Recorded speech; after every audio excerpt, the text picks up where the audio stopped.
Most két egyszerű hőhíd számítást fogunk végezni, erre a szigetelt falra egy pozitív, illetve egy negatív falsarok számítását.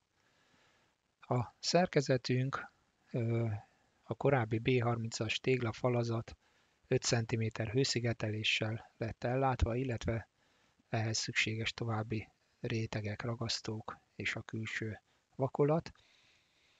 Látni fogjuk, hogy a program akkor, amikor ezt a szerkezetet beolvassa, akkor egyes rétegeket el fog hagyni.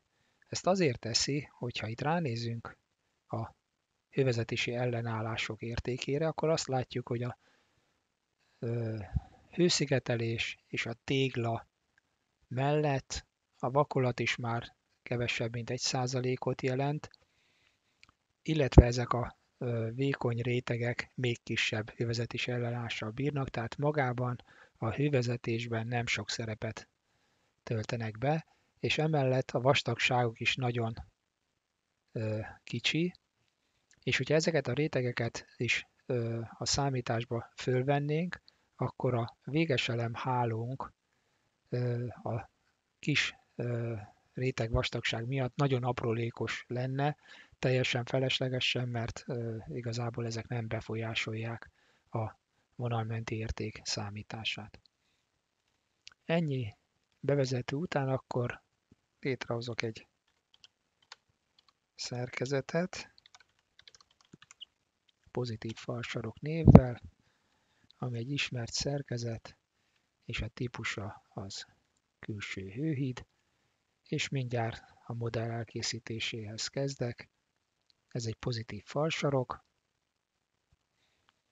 Megint a rétegek megadását úgy végzem el, hogy betöltöm az előzőleg előkészített falat. Tehát látjuk, hogy azt a 3 vékony réteget elhagyta, maradt csak a hőszigetelés, a 2 vakolat és a tégla. Mentsük el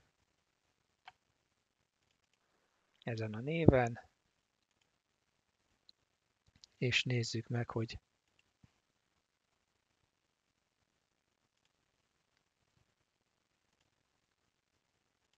a számítása hogy fog kinézni. Elindítottam a számítást.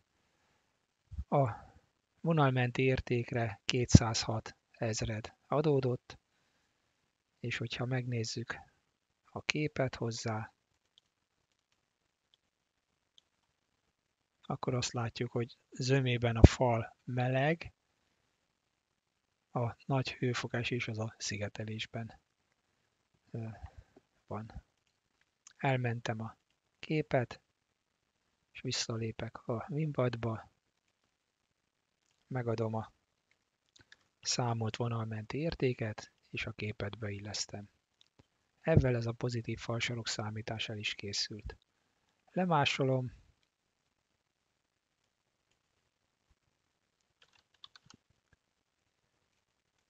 mert annyi csak a különbség, hogy ezt negatív falsarokként akarom számolni. Látszik, hogy akkor most ide került a szigetelés. Elmentem, és ide visszatérve betöltjük ezt a modellt is. Elvégezve a számítást, azt tapasztaljuk, hogy itt egy negatív érték adódott.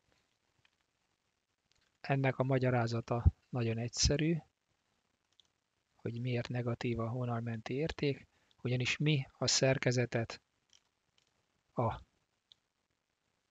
számításainkban ezzel a hosszal, ehhez a hosszhoz tartozó felülettel vesszük figyelembe ezen a részen, illetve ezen a részen. Tehát egy nagyobb felülettel, mint a külső felület, és igazából ezzel nagyobb veszteséget számolunk, mint a valóság. Ennek a korrekciórára szolgáló vonalmenti érték pedig ezért negatív. Megint elmentem a képet, megjegyzem 341 000, tehát a képet beillesztve, és mínusz